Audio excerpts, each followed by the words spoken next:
students. Here today in this lecture of series of standard 11th video lecture, आज हम लोग पहुंच गए हैं लेक्चर नंबर 42 में। आज का जो लेक्चर हमारा है बेसिकली वो बेस्ड है न्यूमेरिकल, ठीक है। और एक टॉपिक हम लोग डिस्कस करेंगे। वो टॉपिक कौन सा होगा? तो वो टॉपिक होगा बेंडिंग ऑफ साइक्लिस्ट। 4-5 न्यूमेरिकल हम लोग इस तरह का बनाएंगे जो कि हमारे 11th स्टैंडर्ड का जो क्वेश्चन है वो भी पकड़ा जाए हमसे, और उससे रिलेटेड नीट का और जो मेंस का क्वेश्चन है वो बेसिकली याद है। कॉन्सेप्ट आपको एडवांस तक पहुंचने के लिए अपना आईक्यू लगाना होगा, याद रखिएगा। आपको एडवांस के लिए कोई तैयार नहीं कर सकता, आपको अपना आईक्यू लगाना होगा। चलो तो बेटा स्टार्ट करते हैं आज का हम लोग लेक्चर। पिछले लेक्चर में हम लोग सेंट्रीपिटल फोर्स, सेंट्रीफ्यूगल फोर्स के बारे में पढ़ चुके हैं। ये भी पढ़ चुके हैं कि सेंट्रीपिटल फोर्स, सेंट्रीफ्यूगल फोर्स में क्या डिफरेंसेस है, किस तरह से सेंट्रीपिटल फोर्स को और सेंट्रीफ्यूगल फोर्स को हम लोग कहाँ अप्लाई करेंगे और कैसे रिकॉग्नाइज करेंगे। हम लोग ये भी देखे थे स्टूडेंट कि सेंट्रीपिटल फोर्स और सेंट्रीफ्यूगल फोर्स का जो मैग्नीट्यूड होता है वो सेम होता है, ठीक है, एकदम एग्जैक्टली सेम होता है। बस उनको अप्लाई करने का, वो उनको देखने का जो तरीका होता है वो अलग अलग फ्रेम से होता है, इसीलिए उसका दो हम लोग नाम दे देते हैं, ठीक है। तो चलो स्टार्ट करते हैं हम लोग lecture number 42 circular motion.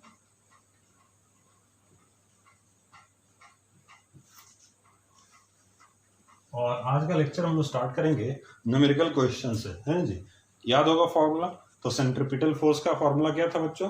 mv²/r, और सेंट्रीफ्यूगल फोर्स का mv²/r। इनर्शियल फ्रेम और नॉन इनर्शियल फ्रेम का कॉन्सेप्ट हम लोग यूज किए थे एक्सप्लेन करने के लिए। सेंट्रीपिटल फोर्स जो होता है, सेंट्रीपिटल फोर्स होता है वो कॉज फ्रिक्शन होता है, ठीक है, और फ्रिक्शन बैलेंस करता है किसको? सेंट्रीफ्यूगल फोर्स को। किसमें? नॉन इनर्शियल फ्रेम में। और इनर्शियल फ्रेम में सेंट्रीपिटल फोर्स होता है, ठीक है। एक चीज और हम लोग देखे थे, सेंट्रीपिटल फोर्स को बेसिकली हम लोग देखेंगे जो कि इनर्शियल फ्रेम में स्टडी कर रहे होते हैं, तो वो सर्कुलर ट्रैक जो बन रहा होगा सेंटर की तरफ होता है, जबकि सेंट्रीफ्यूगल फोर्स हम लोग पार्टिकल पे स्टडी कर रहे होते हैं वो सेंटर से दूर होता है। किसके सेंटर से दूर होता है? सर्कुलर ट्रैक के सेंटर से दूर होता है। एक चीज और हम लोग स्टडी किए थे स्टूडेंट, ये कि जो सेंट्रीपिटल या सेंट्रीफ्यूगल फोर्स है वो लाइन ज्वाइन या लाइन ऑफ रेडियस के अलोंग ही लगता है। रेडियस जिस तरह से रहेगा बिल्कुल सर्कुलर ट्रैक का उसी तरह से लगेगा, है ना जी। चलो आ जाओ, तो एक सवाल हम लोग यहाँ देखते हैं। आज का लेक्चर स्टार्ट करते हैं इस सवाल से। ये एक रिंग है, ये क्या है ना जी, ये एक रिंग है और इस रिंग को वर्टिकली रखा गया है। समझो बेटा, ध्यान समझो क्वेश्चन को, बहुत मुश्किल नहीं है और बहुत इंपॉर्टेंट है। रिंग है ये, जैसे एक साइकिल का रिम होता है और वर्टिकल रखा हुआ है इस एक्सिस पे। इसको यहां से घुमाया जाएगा ओमेगा से, लेकिन इसके सेंटर से ये हॉरिजॉन्टल एक्सिस से कुछ नीचे एक बीड है, बीड मोती, समझते हैं ना, बीड है मोती है। ये बीड इसमें पिरोया गया है, ऐसे लगाया गया है। ये बीड अगर यहां से हम बीड को मारे ना, ऐसा इंपल्स दें ऐसा, अच्छा, ये गोल गोल इसमें घूमने लगता है। खैर ये फ्रिक्शनलेस है, बीड आसानी से इसमें ऊपर नीचे मूव कर सकता है। खैर इस बीड का मास m ले लो, इस बीड का मास m दिया हुआ है, रेडियस r, ये किसी धागे से नहीं बंधा हुआ है। हम आपको एंगल दिखाने के लिए यहाँ देख रहे हैं ना, थीटा एंगल है यहाँ पे, ठीक है जी। रेडियस क्या है? तो रेडियस है r, जो कि हम यहाँ पे भी लिख चुके थे। तो क्वेश्चन कह रहा है कि ये बीड यहां से ना ऊपर जाए ना नीचे आए, थीटा एंगल पे अटका रहे, इक्विलिब्रियम में रहे, तो कितने तेजी से इस रिंग को घुमाना होगा। अच्छा, ये भी हम लोग देखेंगे कि अगर ओमेगा बढ़ाएं तो ये बीड किधर जाएगा, ऊपर या नीचे। ओमेगा घटाए तो ये बीड किधर आएगा, नीचे या ऊपर। ये सारा कुछ डिस्कशन हम लोग इस क्वेश्चन से कर सकते हैं।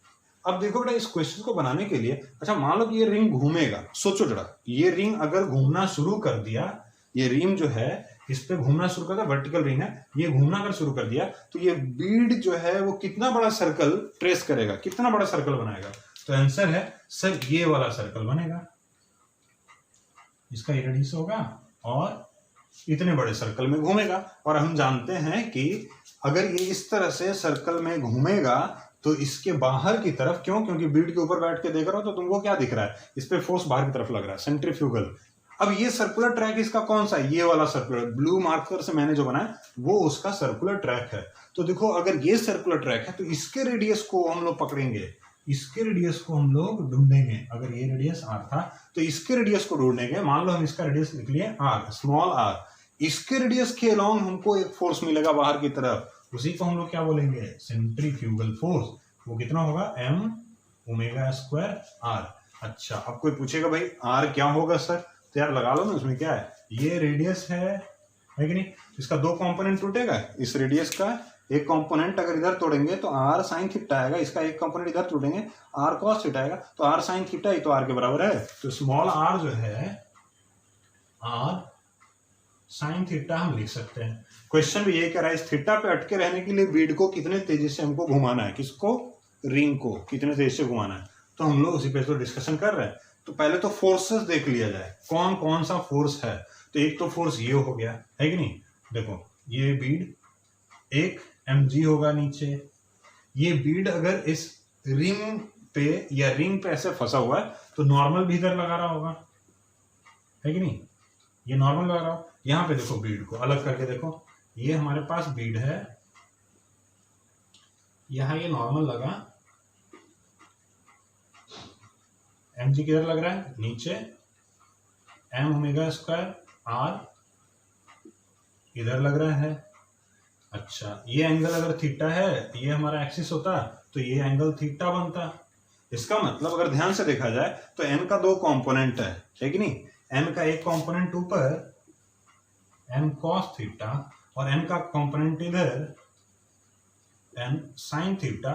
तो देखो अगर ये बीड मूव नहीं करे, ठीक है, बीड ना ऊपर जाए ना नीचे आए, तो जितना फोर्स इस पे लग रहा है हर एक एक्सिस पे क्या हो? बैलेंस हो, है कि नहीं जी? इसका मतलब ऊपर वाला फोर्स नीचे वाला फोर्स बैलेंस हो जाए, ये फोर्स इससे बैलेंस हो जाए। अगर ये ऐसा बैलेंस हो गया तो ये बीड कहीं नहीं मूव करे, क्योंकि चारों तरफ से तो फोर्स बैलेंस हो गया ना। तो देखो एक्स एक्सिस वाई एक्सिस हम मान लें, अगर ये हमारा वाई एक्सिस और ये एक्स एक्सिस हो जाए तो क्या हो जाएगा? n cos थीटा बराबर है mg के, और n sin थीटा बराबर इसके m ओमेगा स्क्वायर r के। इसको अगर कैलकुलेट फर्दर किया जाए तो क्या आ जाएगा? n sin theta by n cos theta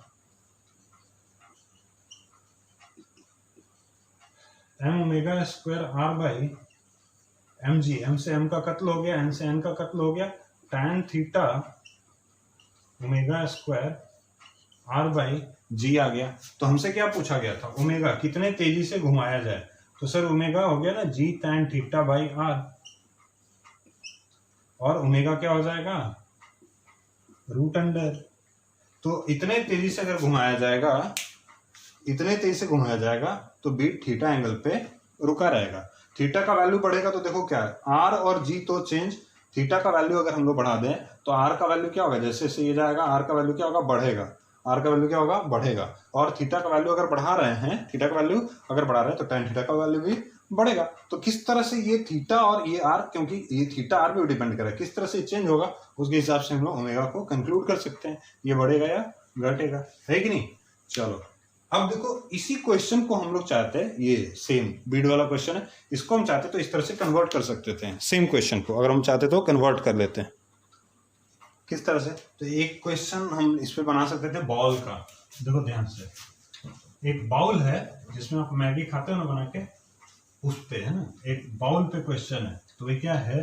तो बाउल पे भी क्वेश्चन दिया होगा, आप एससी और को टर्न करोगे ना स्टूडेंट तो आपको बाउल वाला क्वेश्चन मिल जाएगा। वैसे हम आईआईटी का भी ये क्वेश्चन है बाउल वाला। यहाँ पे हम पहले क्वेश्चन को फ्रेम कर देते हैं, ठीक है, और तुम उसको सोचो, उसके बाद हम उसको मिटा देते हैं। ये देखो क्वेश्चन क्या है, उसी क्वेश्चन को हम फ्रेम करना होता है। एक बाउल है, इस बाउल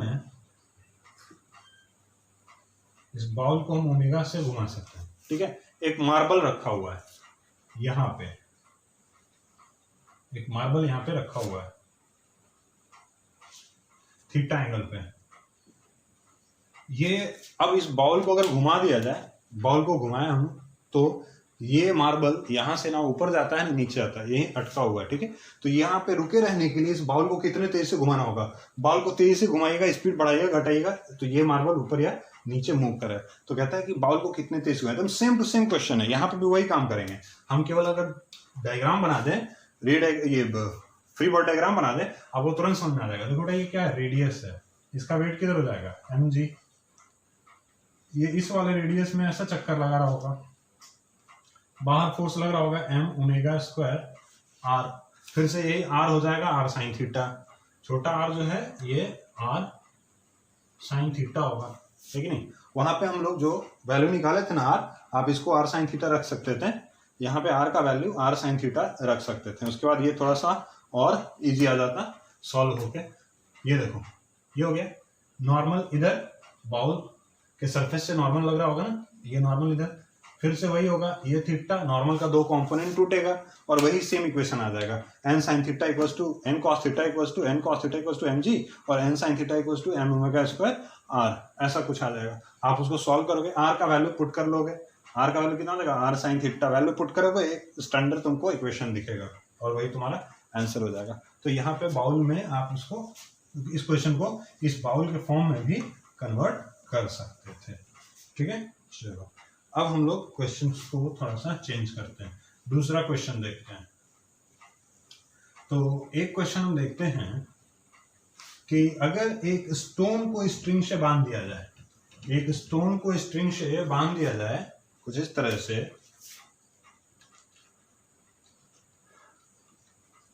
ये लो दो स्टोन, दो मास है, इसको बांध दिया गया, इसका रेडियस r, इसका भी रेडियस r, और इसको ऐसे घुमाया जा रहा है, समझ में आ गई बात, ऐसे घुमाया जा रहा है, इसका मास m, इसका भी मास m, और इसको हम लोग घुमा रहे हैं ऐसे गोल गोल, रिल्ड कर रहे हैं ओमेगा से। तो कहता है कि इसमें से एक स्ट्रिंग टूट गया, ठीक है, पहला ये स्ट्रिंग है, दूसरा ये स्ट्रिंग है, एक स्ट्रिंग टूट गया, कौन सा स्ट्रिंग टूटा होगा, ठीक है। दोनों स्ट्रिंग सेम टेंशन बियर कर सकता है, तो बताओ अगर घुमा रहे हैं तो कौन सा स्ट्रिंग टूटा होगा, पहला वाला, यानी कि सेंटर से जो करीब है या जो सेंटर से दूर है, पहला टूटेगा दूसरा टूटेगा। तो देखो इस तरह के क्वेश्चंस को कैसे हम हैंडल करेंगे। यहाँ फिर से हमारे पास क्या आ गया, तो ये पूरा सिस्टम घूम रहा है, नॉन इनर्शियल फ्रेम वाला कॉन्सेप्ट आ गया। अगर तुम इस मास के ऊपर बैठ जाओ और देखो तो तुमको क्या लगेगा, फोर्स, ये चल रहा है फ्रेम, यानी कि इस पे फोर्स क्या लगेगा, बाहर की तरफ, ये मास है तो इस पे बाहर की तरफ फोर्स लगेगा, ये मास है तो इस पे बाहर की तरफ फोर्स लगेगा। भाई कितना फोर्स लगेगा सर, तो देखो इस पे लगेगा जो फोर्स, अच्छा इसका रेडियस कितना हो गया, इसका रेडियस हो गया 2r, है ना जी, तो इस पे फोर्स लगेगा m ओमेगा स्क्वायर, r कितना 2r, और इस पे जो फोर्स लगेगा बाहर की तरफ m ओमेगा स्क्वायर, और इसका रेडियस कितना है, ये तो इतना बड़ा सर्कल बनाएगा ना, तो इसका रेडियस हो गया r, ठीक है, और इसका रेडियस हो जाएगा 2r। और कौन कौन सा फोर्स होगा, तो सर यहाँ पे टेंशन तो आप दिखा दो, चलो T1 और ये T2, हम थोड़ा सा इसको अलग करके देखते हैं बेटा, एक एक करके दोनों ब्लॉक को। तो हमारा एक ब्लॉक यहाँ पे है, T2 लग रहा है, इधर से T1 लग रहा है, और इस पे इधर m ओमेगा स्क्वायर r लग रहा है। दूसरा जो ब्लॉक है उसको देखते हैं, तो दूसरे ब्लॉक पे m ओमेगा स्क्वायर 2r लग रहा है, और इधर T2 लग रहा है, और तो कोई है नहीं। अब दोनों के लिए इक्वेशन लिख लेते हैं हम लोग, जैसे इक्वेशन लिखेंगे प्रॉब्लम सॉल्व हो जाएगा। यहाँ तक तो सबको समझ में आ गया होगा, इसमें कुछ है नहीं यार, ध्यान से देखो, यहाँ तक सबको समझ में आ गया होगा, नहीं समझ में आया बार बार इसको देखो इक्वेशन को ध्यान से।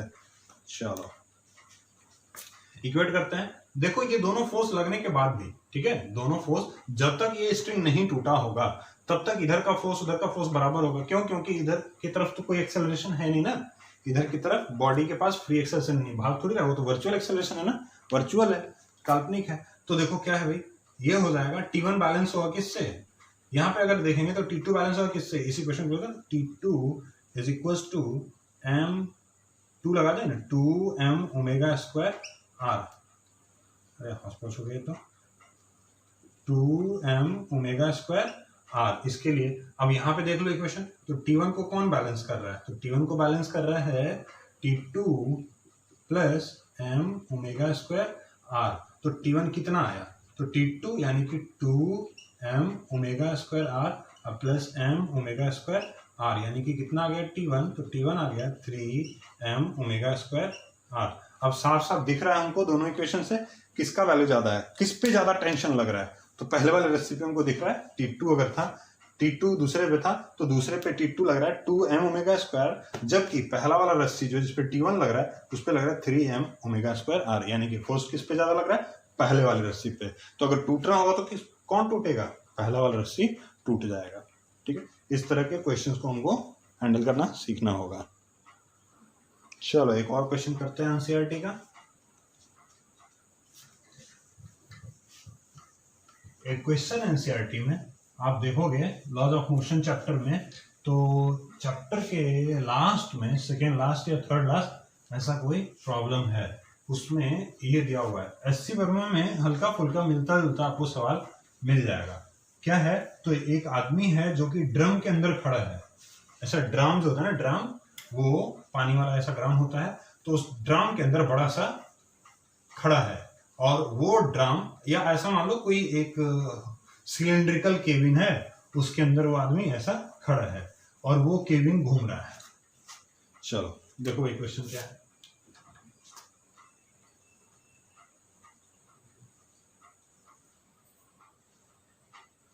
कुछ इस तरह का, ये फ्लोर है, नीचे से अभी ऐसा क्लोज है, मान लीजिए एक आदमी यहाँ पे खड़ा है इस दीवार के सहारे, ड्रम से चिपक के। इसका रेडियस जो है ड्रम का r है, और इस ड्रम को गोल गोल घुमा दिया गया। खूब मजा आएगा इस आदमी को, ऐसा गोल गोल ये घूम रहा है, गोलू है, पूरा खुश है। ये देखिए, अगर ये ड्रम गोल गोल घूमे और ये गोलू सरफेस पे खड़ा है, नीचे से सरफेस लगा हुआ है और ये खड़ा है, इसको क्या मिलेगा, एक बाहर की तरफ फोर्स मिलेगा। ड्रम यानी कि ये फ्रेम घूम रहा है तो इसको एक फोर्स मिलेगा। इस गोलू का मास मान लीजिए m है, तो इसको एक फोर्स मिल रहा है, किधर की तरफ मिलेगा, तो आप तुरंत बोलिएगा, जैसे ये मिलेगा इसको इधर m ओमेगा स्क्वायर r। अगर इसका रेडियस r है तो इसको मिलेगा m ओमेगा स्क्वायर r। बिल्कुल सही जवाब। अब देखिए क्या हो जाता है इसके साथ हादसा। ये हो गया कि ड्रम का जो सरफेस है हटा दिया गया अचानक, इसको बिना बताए हुए।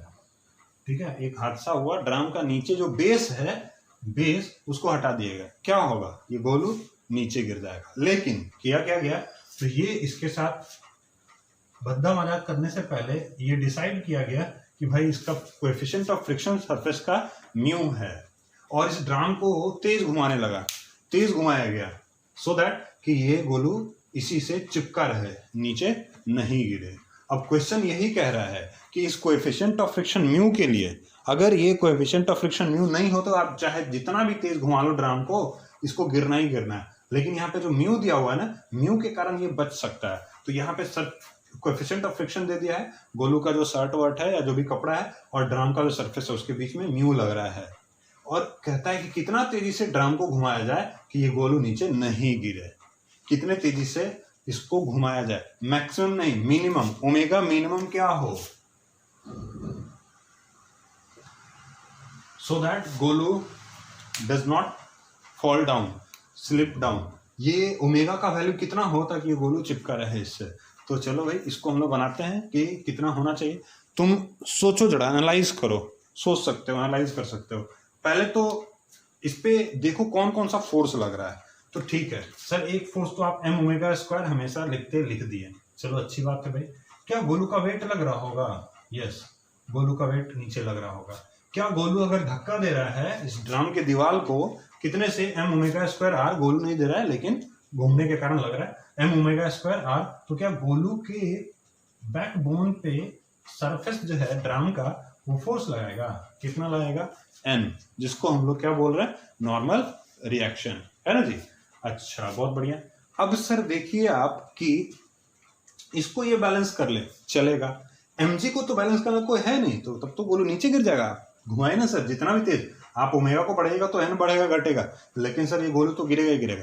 तो आंसर है कि म्यू दिया हुआ है, तो बेटा ये गोलू, जब गोलू के गिरने की टेंडेंसी किधर होगी, नीचे, है कि नहीं। ये सरफेस है, गोलू स्लिप करते हुए नीचे गिरेगा तो सरफेस पे फ्रिक्शन किधर लगेगा, ऊपर की तरफ लगेगा। तो ये फ्रिक्शन किधर लगेगा, ये ऊपर की तरफ, है कि नहीं, ये ऊपर की तरफ। गोलू को यहाँ बना दिया जाए, गोलू यहाँ बनेगा, पूरे जोश में गोलू अंदर खड़ा था। सर फ्रिक्शन किधर लगा? ऊपर। इधर क्या लग रहा था? नॉर्मल। इधर क्या लगा? M omega square R. नीचे क्या लग रहा है? M G. अब नीचे से सरफेस हट भी गया है, गोलू को कोई टेंशन नहीं है, तो ये गोलू कब नहीं गिरेगा? फ्रिक्शनल फोर्स है ना, एफ आर क्या होना चाहिए? बड़ा होना चाहिए या इक्वल होना चाहिए किसके? एम जी के। अगर ऐसा हो गया तो ठीक है भाई, गोलू बच जाएगा, नहीं गिरेगा। अच्छा, तो फ्रिक्शन फोर्स क्या हम लिखते हैं? तो फ्रिक्शन फोर्स हम लिखते हैं म्यू एन, यानी कि यही इक्वल या ग्रेटर होना चाहिए किसके? एम जी के। म्यू तो पता है, एन निकाल लेते हैं। तो एन देखिए सर, इस एक्सिस पे आप एन तो निकाल सकते हैं ना, यहाँ पे साफ साफ दिख रहा है एन जो है एम ओमेगा स्क्वायर आर के बराबर है, और तो कोई है नहीं यहाँ पे, तो एम ओमेगा स्क्वायर आर हम लोग लगा देते हैं। तो ये हो जाएगा mu M omega square R greater than equals to M G. क्या एम से एम का कैपिटल हो गया? मतलब इस ड्राम के अंदर गोलू या गोलू के पापा कोई भी खड़ा रहते कोई फर्क नहीं पड़ता, मास पे डिपेंड नहीं कर रहा है। ओमेगा तो उतना ही चाहिए होगा। तो ये देखो ओमेगा निकाल लो, तो भाई ओमेगा आ जाएगा इक्वल टू वाला केस ले लेते हैं यहाँ पे। अगर हम लोग मिनिमम के लिए ले लेते हैं तो इक्वल टू वाला केस ले लेते हैं। बड़ा करते जाएंगे तब तो ठीक है, मजे से चिपका रहेगा, लेकिन अगर हम लोग कम से कम इतना रखें तो इक्वल वाला केस ले ले रहे हैं, तो ओमेगा स्क्वायर क्या हो जाएगा? Omega square equals to G by mu R, G by mu into R omega square. तो ओमेगा इक्वल्स टू क्या आ गया? ओमेगा इक्वल्स टू आ गया G by mu into R. मतलब इतना तेज अगर ड्राम को घुमाया जाए तो गोलू को कोई कष्ट नहीं होगा, गोलू वहीं पे चिपका रहेगा। कम से कम अगर ओमेगा बढ़ा दिया जाए तो क्या होगा? सो फार सो गुड, चिपका रहेगा और मजा आएगा उसको, है ना। लेकिन अगर ओमेगा इससे कम हुआ, जी बाई म्यू आर से कम हुआ, तो गोलू स्लिप कर जाएगा किधर? नीचे की तरफ। बेटा कैलकुलेशन तुम लोग चेक करना, कैलकुलेशन में तो कहीं ये उधर छूट उठ नहीं रहा है ना, तो बाकी हमको लगता है सब सही है। तो इस तरह से आप ओमेगा का वैल्यू निकाल सकते हो। तो ये भी एक क्वेश्चन का टाइप है, ठीक है स्टूडेंट। तो इसमें आपसे कुछ भी पूछा जा सकता है स्टूडेंट। हम बार बार आपको क्या बोल रहे हैं? कॉन्सेप्ट पकड़ो बेटा। कॉन्सेप्ट कैसे फ्री बॉडी डायग्राम बना रहे हैं, कहाँ हम फोर्सेस को देख रहे हैं, उस तरह से आपको भी देखने आना चाहिए। एक बार सीख जाओगे उस तरह से फोर्सेस को देखना, तो आपके लिए भी क्वेश्चंस बनाना बिल्कुल मेरे जैसे आसान हो जाएगा। एक दो टाइप और देखते हैं हम लोग, है ना। एनसीईआरटी में एक क्वेश्चन है, डिस्क वाला क्वेश्चन है, उसको हम लोग बनाते हैं। एक क्वेश्चन आता है कोनिकल पेंडुलम का भी, उस क्वेश्चन को भी हम लोग बना सकते हैं। चलो दोनों को बना लेते हैं, उसमें क्या है, दोनों टाइप देख लेते हैं। इसमें कुछ भी पूछा जा सकता था, वैल्यूज वगैरह पुट करके, है ना। जी आर म्यू के बीच में रिलेशन। तो देखो क्वेश्चन हम पहले यहाँ पे ड्रॉ कर देते हैं ताकि तुम सोच सको, तुम्हारे लिए सोचना बहुत जरूरी है। क्या वही चीज सर आप भी सोच रहे हैं जो हम लोग सोच लेते हैं? तो ठीक है भाई, अगर सोच लेते हैं तो सवाल तो बन जाना चाहिए सर। देखो सोचो सवाल क्या है। तो सवाल ये है, एक डिस्क है मेरी गो राउंड, ठीक है, दिमाग में तो आ गया होगा। एक बड़ा सा डिस्क है मेरी गो राउंड, या साइलोफोन जो होता था ना पहले, 3D मूवी देखे होगे, उसमें वो जो प्रोफेसर वायरस है वो बजा के दाढ़ी वाड़ी बनवाता है, उसका डिस्क जो होता है, ठीक है, रिकॉर्डिंग डिस्क। ये एक्सिस हो गया, इस एक्सिस क्या हो गया? ओमेगा से रोटेट करेगा। इस डिस्क के ऊपर ये एक प्लेटफॉर्म हो गया, ये प्लेटफॉर्म ऐसा गोल गोल घूमेगा ओमेगा से। इस डिस्क के ऊपर दो कॉइन रखा हुआ है, एक यहाँ एक यहाँ, ऐसा दो कॉइन रखा हुआ है, आइडेंटिकल सेम मास का एम, ठीक है जी, आइडेंटिकल रखा हुआ है। ये रखा हुआ आर डिस्टेंस पे और ये भी आर डिस्टेंस पे। मतलब दूसरे वाले कॉइन के लिए सेंटर से जो दूरी हो जाएगी वो 2r हो जाएगी, और पहले वाले कॉइन के लिए सेंटर से दूरी जो है O से R हो जाएगी, ये O है। तो कहता है अगर कोएफिशिएंट ऑफ फ्रिक्शन भी ले लो, चलो कोएफिशिएंट ऑफ फ्रिक्शन भी ले लो, तो म्यू है सरफेस का कोएफिशिएंट ऑफ फ्रिक्शन, कॉइन और इसके बीच में म्यू है, यहाँ पे भी म्यू है ना जी। तो कहता है कि बताओ कौन सा कॉइन पहले इसमें से ऐसा है ओमेगा का वैल्यू बढ़ाया गया और बढ़ाते बढ़ाते ये देखा गया कि इसमें से कोई एक कॉइन जो है स्किप ऑफ हो जाता है, फेंका जाता है। तो कहता है कि बताओ कौन सा कॉइन पहले फेंकाएगा, ठीक है, या किस कॉइन की फेंकाने की संभावना है उस ओमेगा पे। तो भाई ओमेगा से घुमाया जा रहा है और एक कॉइन फेंका जा रहा है, ये निश्चित है, तो कौन सा फेंका जाएगा। या क्वेश्चन ऐसा दे दे कि बताओ ओमेगा का वैल्यू कितना हो कि इस म्यू के लिए दोनों कॉइन चिपका रहे, अरे कि नहीं, इस ओमेगा के लिए दोनों कॉइन चिपका है, मतलब स्किप ऑफ नहीं हो। तो आप दोनों प्रोस्पेक्ट्स को हम लोग सोचते हैं। फिलहाल तुम अगर सोच सकते हो तो सोचो, उसके बाद हम बना देते हैं। यहाँ पे क्या है, ओमेगा आपको निकालना है, ओमेगा निकालो या इक्वेशन लिखो, इक्वेशन लिखना सीखो। कौन कौन सा फोर्स लगेगा कहाँ कहाँ, ये तो सोचो। चलो भाई देखो हम बनाते हैं।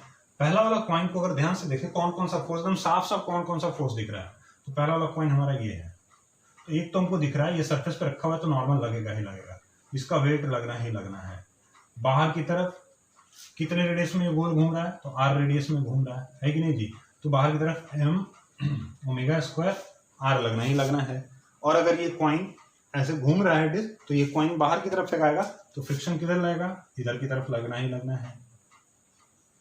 ये लीजिए सर, म्यू एम लगेगा ही लगेगा फ्रिक्शन। तो ये सारे फोर्सेस हो गए, ये इंच तो घूम रहा है, ये सारे फोर्सेस हो गए। चलो पहला वाला कॉइन। दूसरे वाले कॉइन के लिए देखो, ये सेकंड कॉइन के लिए ड्रॉ करते हैं, ठीक है। सेकंड कॉइन नॉर्मल ऊपर, एम जी नीचे,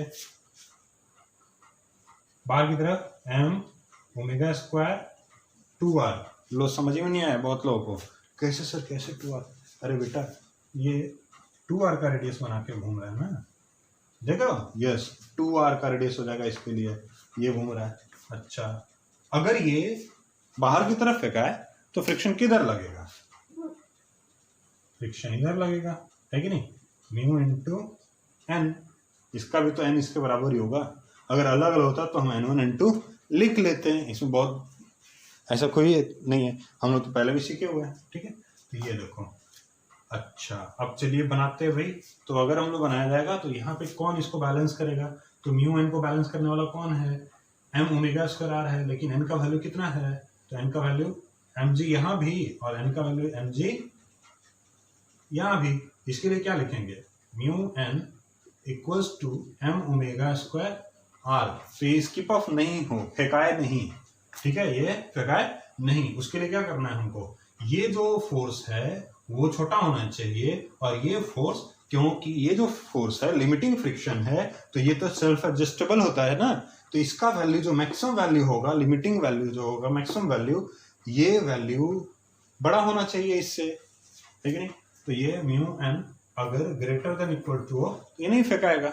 हम लोग मिनिमम केस निकालते हैं इक्वल करके, तो ये हो जाएगा mu M G equals to M omega square R. Mu M से एम का कत्ल हो गया, यानी कि ओमेगा स्क्वायर इक्वल्स टू आ जाएगा म्यू जी बाई आर, या ओमेगा भी निकाल सकते हैं। चलो ये तो हमने पहले वाले कॉइन के लिए निकाल लिया, इस कॉइन के लिए निकालो, इस कॉइन के लिए, सेकंड वाले कॉइन के लिए। उसी तरह से सेकंड वाले कॉइन के लिए एन तो हम लोग पहले निकाल चुके हैं, सेकंड वाले कॉइन के लिए देखो ब्लू से वर्क कर रहे हैं, तो हम लोग एन तो पहले निकाल चुके हैं, है कि नहीं जी। तो हमको क्या लिखना है, mu N equals to M omega square 2r। अच्छा तो mu N equals to M G M omega square into 2r। M से एम का कत्ल हो गया यार, तो ओमेगा स्क्वायर कितना आया, तो ओमेगा स्क्वायर आ गया म्यू जी बाई 2r। अरे समझ नहीं आया, ये क्या हो जाएगा, यहाँ देखो ये क्या हो जाएगा, omega equals to mu G by 2r root under, और एक ओमेगा कौन आ रहा है, इसके लिए ओमेगा आ रहा है म्यू जी बाई आर। कौन बड़ा बताओ, ये ओमेगा बड़ा या ये ओमेगा बड़ा। तो हमको दिख रहा है म्यू जी बाई ये आर है, जबकि ये म्यू जी बाई 2r है, डिनोमिनेटर इसका बड़ा हो गया तो ये ओमेगा छोटा हो गया। मतलब मिनिमम वैल्यू हमको ये रखना होगा। अरे समझ में आ रहा है, मिनिमम वैल्यू हमको ये रखना होगा। अरे सर कैसे हो गया ना, मतलब ये ओमेगा तो दोनों को सेम मिलेगा सर, आप ऐसा बोल सकते हैं। सर ओमेगा तो दोनों को सेम आना चाहिए था ना, ओमेगा सेम आना चाहिए, क्यों, क्योंकि आप तो पढ़ाए थे सर सर्कुलर ट्रैक पे ओमेगा तो सेम होता है। तो नहीं बेटा, हमने कंडीशन ही अलग कर दिया ना, इसके लिए इस रेडियस के लिए ओमेगा कितना होता कि ये नहीं फेंका है, और इसके लिए इस कंडीशन के लिए कितना होगी नहीं फेंका है।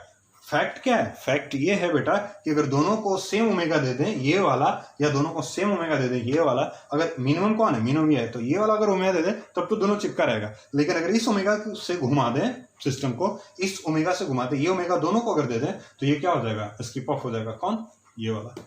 अरे नहीं समझ आया, समझो बात को, विजुअलाइज करो। इस ओमेगा से हम क्या कर रहे हैं, इस ओमेगा से और इस ओमेगा से दोनों को अलग अलग स्टडी किए हैं कि इसको मैक्सिमम मिनिमम सॉरी इसको हम इतने ओमेगा से मैक्सिमम घुमा सकते हैं, इसको मैक्सिमम इतने ओमेगा से घुमा सकते हैं। उससे ज्यादा ओमेगा देंगे तो ये फेंका जाएगा, इससे ज्यादा ये ओमेगा देंगे तो ये फेंका जाएगा, मतलब ये ओमेगा का वैल्यू है। तो पूरे सिस्टम को कम से कम मतलब मैक्सिमम कितने ओमेगा से घुमा सकते हैं, तो जो मिनिमम वैल्यू है उससे घुमाएंगे। कौन है, μg/2r, इतने से घुमाएंगे तो ये दोनों पॉइंट चिपका रहा है। क्यों, क्योंकि इसको रोकने के लिए तो कम से कम ये वैल्यू चाहिए। अब जब ये रुक गया तो इसको तो आराम से रुकना है कि नहीं, तो ये समझो बात को। अब इसी में वैल्यू दे देगा कि चलो ये पूरा सिस्टम घूम रहा है ओमेगा से, तो दोनों पे सेम ओमेगा लगा देंगे और देखें कौन स्किप ऑफ हो रहा है। हो सकता है कि दोनों चिपका रहा है, ये भी हो सकता है कि दोनों स्किप ऑफ हो जाए, ये हो सकता है कि ये चिपका रहा है वो भागे ये हो, ठीक है।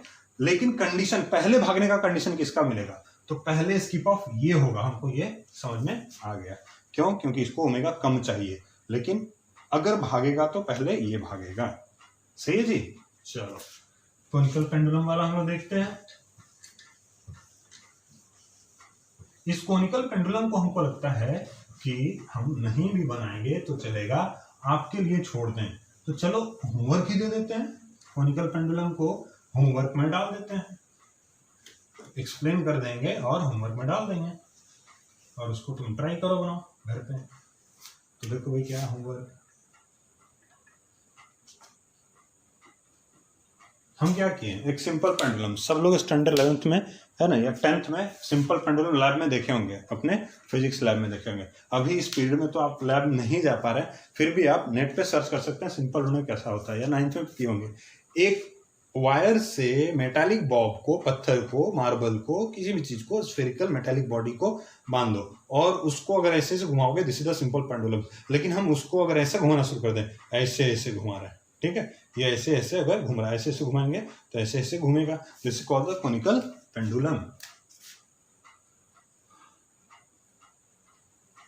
ये मान लो ऐसे घूम रहा है, ये हमारा मेटालिक बॉब है। कैसे भाई, तो ये सेंटर से थीटा एंगल बनाता हुआ, हम स्पीड बढ़ा देंगे तो ये और तेज घूमने लगेगा, अगर ओमेगा बढ़ा देंगे तो ये और तेज घूमने लगेगा। लेंथ दिया हुआ है एल, थीटा दिया हुआ है थीटा है, ठीक है। आपको बताना है कि इसका अगर इसका टेंशन क्या होगा, टेंशन क्या होगा अगर इसको घुमाया जा रहा है, इसको यहां से ओमेगा से घुमाया जा रहा है, तो इस ओमेगा के लिए इस थीटा पे इस लेंथ के पेंडुलम का टेंशन कितना आएगा। अगर ये टेंशन देता तो पूछ देगा बताओ इतना टेंशन बेयर कर रहा है ये मैक्सिमम, तो ये ओमेगा कितना होगा, या कह देगा कि ये ओमेगा टेंशन है तो बताओ ये थीटा कितना होगा। इनसे जितना भी आप क्वांटिटीज निकाल सकते हैं आप निकाल के दिखाओ मेरे को, क्या क्या आप निकाल सकते हो, थीटा निकाल सकते हो, ओमेगा, मतलब रिलेशन थीटा ओमेगा और टी के बीच में आपको रिलेशन निकालना है, ठीक है स्टूडेंट। चलो तो आज के क्लास में, आज के लेक्चर में हम लोग इतना ही सीखे। अगले दिन हम स्टार्ट करेंगे बेंडिंग ऑफ साइकिल, जैसा कि हम बोले थे कि अगर न्यूमेरिकल कंप्लीट हो जाएगा, ठीक, लेकिन न्यूमेरिकल बहुत ज्यादा है और भी बहुत सारा न्यूमेरिकल है, हम बहुत ज्यादा डिस्कस नहीं कर रहे हैं। जो बाउल वाला क्वेश्चन किया है ना, उस बाउल में हम लोग क्या कर रहे हैं, फ्रिक्शन इंक्लूड करके भी क्वेश्चन बना सकते हैं। अगर कोएफिशिएंट ऑफ फ्रिक्शन म्यू है तो बताओ ये ओमेगा का मिनिमम और मैक्सिमम वैल्यू कितना हो, कितना तेजी से घुमा सकते हैं और कितना धीरे धीरे घुमा सकते हैं ताकि ये बारबल नीचे नहीं गिरे, ओमेगा का रेंज। चलो देखें टाइम होगा तो हम लोग उस क्वेश्चन को भी करेंगे, ठीक है। चलो आज के लिए इतना ही students, thank you very much.